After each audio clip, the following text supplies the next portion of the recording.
Hello student, आपका हमारे इस क्लास 12 की फिजिक्स क्लास में बहुत बहुत स्वागत है। उम्मीद करते हैं आप लोग अच्छे होंगे और अपने बोर्ड एग्जाम की अच्छी तैयारी कर रहे होंगे। चलिए बच्चों, आज क्लास शुरुआत करते हैं। हमारा जो चैप्टर चल रहा है तरंग प्रकाशिकी, तो तरंग प्रकाशिकी के इस लेक्चर में एक ऐसे टॉपिक को लेके आए हैं जो आपके बोर्ड एग्जाम में काफी ज्यादा इंपॉर्टेंट है। चलिए देखते हैं आज का हमारा मोस्ट इंपॉर्टेंट टॉपिक का है। हमारा जो मोस्ट इंपॉर्टेंट टॉपिक है यंग का व्यतिकरण संबंधी प्रयोग, यानी यंग ने व्यतिकरण संबंधी जो प्रयोग किए थे इनके बारे में हम चर्चा करेंगे। तो प्रकाश तरंगों के व्यतिकरण में यंग ने जो द्विक रेखा छिद्र प्रयोग किए थे। कौन सा प्रयोग किए थे? द्विक रेखा छिद्र प्रयोग किए थे। तो इनके हम सिद्धांत को जानने वाले हैं, साथ में जो है इसका डायग्राम किस तरीके से बनता है इसको देखेंगे, और जो है फ्रिंज की चौड़ाई के लिए सूत्र निगमित करेंगे। तो इन सभी चीजों को जो है जानने वाले हैं। साथ में आपके बोर्ड एग्जाम में जो क्वेश्चन में दिया गया है कि W बराबर D lambda upon small D, इसको सिद्ध कीजिए, ऐसा कहा गया है। तो इसको हम सिद्ध करने वाले हैं। तो आप लोग वीडियो के अंत तक बने रहिएगा, देखना अभी अच्छे से आपको तैयार हो जाएगा। देखो बच्चों, इसमें सबसे पहले हम बात कर लेते हैं सिद्धांत की। तो सिद्धांत में क्या, सिद्धांत में ये जो आपने लिखा है ये सब जो है, आप अगर इस डायग्राम को देखोगे तो डायग्राम के हिसाब से आप लिख ले जाओगे। बस समस्या ये है कि कैसे लिखना है, कैसे डायग्राम बनाना है। तो चलिए इसको हम बारी बारी समझते हैं। सबसे पहले लिखा है सन 1801 में वैज्ञानिक सर थॉमसन यंग ने, यानी जो थॉमसन यंग थे, इन्होंने 1801 ईस्वी में जो है क्या किया था कि प्रकाश के व्यतिकरण को, यानी जो प्रकाश का व्यतिकरण की घटना होती है, इस घटना को अपने द्विक झिर्री प्रयोग द्वारा प्रदर्शित किया। यानी इन्होंने द्विक झिर्री प्रयोग द्वारा उस घटना को इन्होंने अपने हिसाब से प्रदर्शित किया। इसमें P एक पर्दा है, देखो यहाँ पर एक P लिया गया है, ये एक पर्दा है जिसमें एक रेखा छिद्र यस है। आप देख रहे हैं इस पर्दे में एक रेखा छिद्र जो है यस है, ये यस है आपका, वही लिखा गया, कोई अलग नहीं लिखा। पर्दा P के आगे कुछ दूरी पर दूसरा पर्दा Q है। आप देख रहे हैं P के आगे एक दूसरा पर्दा Q लगा है, Q है जिसमें पास पास दो रेखा छिद्र S1 व S2 है। इस पर्दा Q पे देखो एक S1 और S2 पास पास दो रेखा छिद्र है। इसमें ये रेखा छिद्र S1 या S2 पहले रेखा छिद्र S की सीध में न होकर ऊपर नीचे तथा झिर्री S से सममित है। यानी कहने मतलब ये जो रेखा छिद्र S1 S2 है ये S के सीध में न होकर के थोड़ा ऊपर और नीचे है और S से सममित पे है। समझ में आई बात कि नहीं? यानी इसके समान दूरी पर है, बस ये सामने ना होकर के थोड़ा ऊपर और नीचे, यही बताया गया, यही लिखा है। पर्दा Q के सामने तीसरा पर्दा R स्थित है। ये जो Q पर्दा है इसके सामने देखो तीसरा पर्दा R स्थित है। जब पर्दे P के बाईं ओर के रेखा छिद्र S पर एक वर्णिक प्रकाश डालते हैं, यानी पर्दा P के पीछे बाईं ओर S पर एक वर्णिक प्रकाश जो है, देखो S यहाँ पे इस पर्दे पर पीछे से एक वर्णिक प्रकाश जब इस पर डाला जाता है तो पर्दा R पर समान चौड़ाई की दीप तथा अदीप पट्टियां एकांतर क्रम में झिर्री S1 या S2 के समांतर दिखाई देती है। कहने का मतलब ये जो पर्दा R है इस पर जो है भाई, जब यहाँ पर इस पर प्रकाश डालते हैं तो हमें जो पर्दा R होता है इस पर दीप्त और अदीप्त पट्टियां जो है झिर्री S1 या S2 के आगे से होकर के दिखाई पड़ती, जिन्हें B व D से प्रदर्शित किया गया है। आप देख रहे हैं B और D लिखा गया, B और D लिखा गया है, तो B और D से प्रदर्शित किया गया है। इन पट्टियों को फ्रिंज कहते हैं, यानी जो पट्टियां बनती हैं B और D, इन्हीं को फ्रिंज कहा जाता है। क्या कहा जाता है? फ्रिंज कहते हैं। सभी दीप्त तथा अदीप्त फ्रिंजों से बना प्रारूप जो पर्दे पर दिखाई पड़ता है, यानी जो दीप्त और अदीप्त पट्टियों से बना प्रारूप होता है, इसे जो पर्दे पर दिखाई पड़ता है उसे व्यतिकरण प्रारूप कहते हैं। क्या कहते हैं? व्यतिकरण प्रारूप कहा जाता है। तो ये आपका जो बनाया गया है उसी को लिखा गया है। देख रहे हैं एक पर्दा P है जिसमें एक रेखा छिद्र है और इसके आगे दूसरा पर्दा Q है जिसमें दो रेखा छिद्र S1 S2 है और S के सीध में ना होकर के थोड़ा ऊपर और नीचे समतल प्लेन पर है। और तीसरा पर्दा R है जिस पर दीप्त और अदीप्त पट्टियां बन रही है। देखो यहाँ से जब एक वर्णिक प्रकाश इस पर डाला जाता है तो इसमें दीप्त और अदीप्त जो है व्यतिकरण की घटना होती है और ये जो है S1 S2 के आगे इस तरीके से बनती है जिस पर पर्दे R पर स्पष्ट रूप से दीप्त और अदीप्त पट्टियां दिखाई देती है। ये पट्टियां अगर देखा जाए तो कुछ इस तरीके से दीप्त पट्टियां जो होंगी इस तरीके से दिखेंगी जो खाली खाली है, और अदीप्त पट्टियां जो होगी ये गाढ़े काले रंग की आपको दिखाई देती है। समझ में आई बात? तो ये जो है इन्होंने अपने सिद्धांत में जो बातें बताई हैं और उसी का ये डायग्राम। तो इतना समझ में आ गया होगा।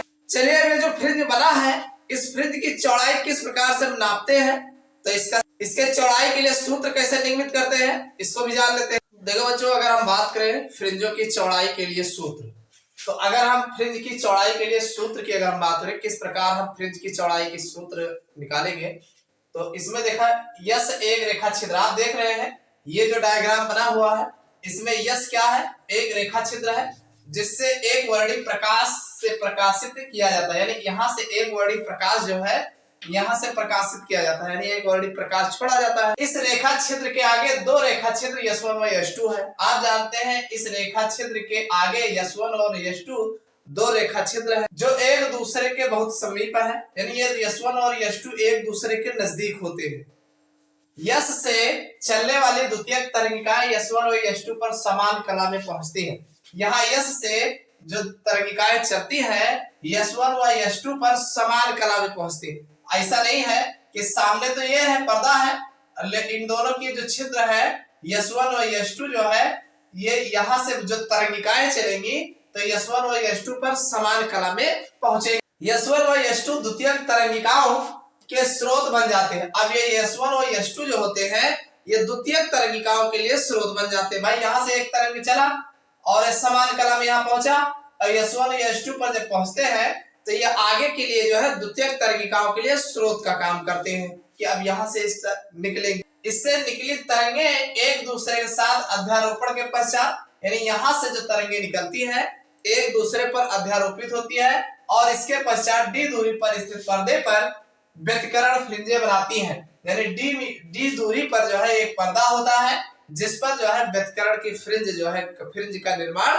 करते हैं। इन फ्रिंजों की चौड़ाई नाप कर तरंग दैर्घ्य की गणना की जा सकती है, यानी अब ये फ्रिंज की चौड़ाई कितनी है इसी को नाप करके जो है तरंग दैर्घ्य की गणना की जा सकती है कि कितने तरंग दैर्घ्य का ये हमारा प्रकाश था। अब मामला ये है कि माना कि पर्दे के बिंदु P पर स्थित दीप्त फ्रिंज बनती है। ये जो पर्दा है पर्दे पर बिंदु P पर एक दीप्त फ्रिंज बनती है। कौन सी फ्रिंज बनती है? दीप्त फ्रिंज बनती है। माना S1 और S2 की लंब अर्धक CO, भाई S1 और S2 का बीचों बीच का लंब अर्धक कौन है? CO है। पर्दे O पर मिलता है। अब CO है तो जाहिर सी बात है पर्दे O पर मिलता है तथा P की O से दूरी x है, यानी P की O से दूरी कितना है? x है। अतः S1 और S2 से P पर पहुंचने वाली तरंगिकाओं के बीच पथांतर, भाई S1 और S2 से P बिंदु पर जब पहुंचने वाली तरंगिकाएं होती हैं इनके बीच जो पथों का अंतर होता है पथांतर जिसे बोलते हैं S2P माइनस S1P, भाई S2P माइनस S1P है। अब S1 से S2P पर भाई जो S1 है S2P पर जो है लंब अर्ध S1A, यानी S1A यहां से ये देखो ये भाई S2P पर S1A लंब अर्धक जो है डाला गया है। तब बिंदु P पर दोनों तरंगों के बीच पथांतर, यानी बिंदु P पर अगर देखा जाए दोनों तरंगों के बीच पथांतर जो होगा S2P यानी S2P माइनस S1P बराबर इसे आप लिख सकते हो S2A, यानी S2A, भाई ये इस S2A इतना मान सकते। इसको और ठीक करोगे तो इसमें दो त्रिभुज बन रहे हैं। एक त्रिभुज आपको इस तरीके से दिख रहा होगा, एक त्रिभुज जो है इस तरीके से दिख रहा है। भाई एक त्रिभुज आपका यहां से इस तरीके से दिख रहा है और दूसरा त्रिभुज यहां से इस तरीके से दिख रहा है दो त्रिभुज। तो आप जानते हैं त्रिभुज S1 S2A एक त्रिभुज ये हो गया तथा त्रिभुज PCO, आप देख रहे हैं P और फिर C और O, ये त्रिभुज, इस त्रिभुज की बात किया जा रहा है। समरूप है यानी ये त्रिभुज छोटा वाला और ये त्रिभुज दोनों एक दूसरे के समरूप है। अतः S2A बटे यानी जो S2A है S1 S2 यानी इसके बराबर होगा OP अपान CP। देखो भाई इसमें हमने S2A लिखा, S2A ये दूरी और S1 S2 ये दूरी तो बराबर कर दिया गया S2A, जो S2A ये दूरी है ये बराबर हो गया OP, O और P ये दूरी बराबर हो गया भाई, जिस तरीके से ये है वैसे ये है। और S1 S2 के बराबर CP हो गया, S1 S2 के बराबर C और ये P हो गया। आप बताएंगे दूरी CO S1 S2 की तुलना में बहुत बड़ी है। आप देख रहे हैं ये जो CO की दूरी है अगर S1 S2 की तुलना में देखा जाए तो ये बहुत बड़ी है, अतः CP को CU के बराबर लेने पर, यानी जो CP है ये CP अगर इसको हम CO के बराबर ले लिया जाए तो आप लिखेंगे S2A अपान S1 S2 बराबर OP अपान CO, ये आपका है। अथवा इसी को आप ठीक करेंगे S2A अपान भाई S1 S2 की दूरी आपने D लिया है तो ये D हो जाएगा बराबर OP, इसको आपने X माना है और CO इसको आपने कैपिटल D माना। तो अगर हम पथांतर की बात करें, पथांतर तो हमारा S2A बराबर S2A को अगर देखा भाई इसको अगर निकालोगे तो ये इसके साथ जाएगा तो ये आपका XD अपान कैपिटल D। इतना समझ में आया कि नहीं भाई? CO S1 S2 की तुलना में बहुत बड़ा है, यानी जो CO है S1 और S2 की तुलना में ये दूरी ज्यादा दिख रही है, बड़ा है। तो CP को CO के स्थान पर लेने पर, यानी जो C और P है इसको हम CO के बराबर लेते हैं भाई, दोनों लगभग बराबर होगा। तो S2A अपान S1 S2 बराबर ये जो हमारा बना हुआ है इसको हम S2A, देखो ये S1 S2 की दूरी हमने D लिया है और जो है ये दूरी हमने X ले लिया है और ये दूरी हमने D लिया है कैपिटल। तो ये आप लिखेंगे तो हमें S2A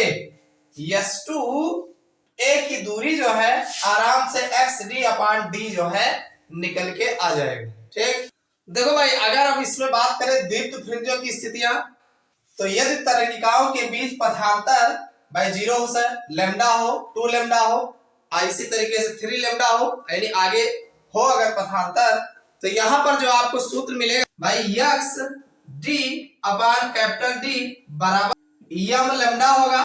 अब इसमें जहां अगर हम बात करें एम की तो 0 भी हो सकता, 1 भी हो सकता है, 2 भी हो सकता है, इस तरीके से ये हो सकता है, यानी यक्स डी अपान कैपिटल डी बराबर यम लैम्डा, यम की वैल्यू 0, 1, 2 इस तरीके से कुछ भी हो सकता है। तो इसको और ठीक करो तो यक्स बराबर अगर हम निकालें तो ये यम तो रहेगा ही और ये capital D lambda upon small D, ये फार्मूला जो है यहां से आपका एक्स बराबर जो है आपको M D capital D lambda upon D जो है देखने को मिलेगा। ये दीप्त फ्रिंजों की स्थितियों के लिए है। इसी तरीके से अब अगर हम बात करें अदीप्त फ्रिंजों की स्थितियों के बारे में, तो यदि तरंगिकाओं के बीच पथांतर जो है लैम्डा बाई 2 हो या 3 लैम्डा बाई 2 हो या 5 लैम्डा बाई 2 हो, इस तरीके से अगर है तो प्रकाश की तीव्रता न्यूनतम होगी। तो अदीप्त फ्रिंज के लिए जो फार्मूला हम लिखेंगे तो भाई एक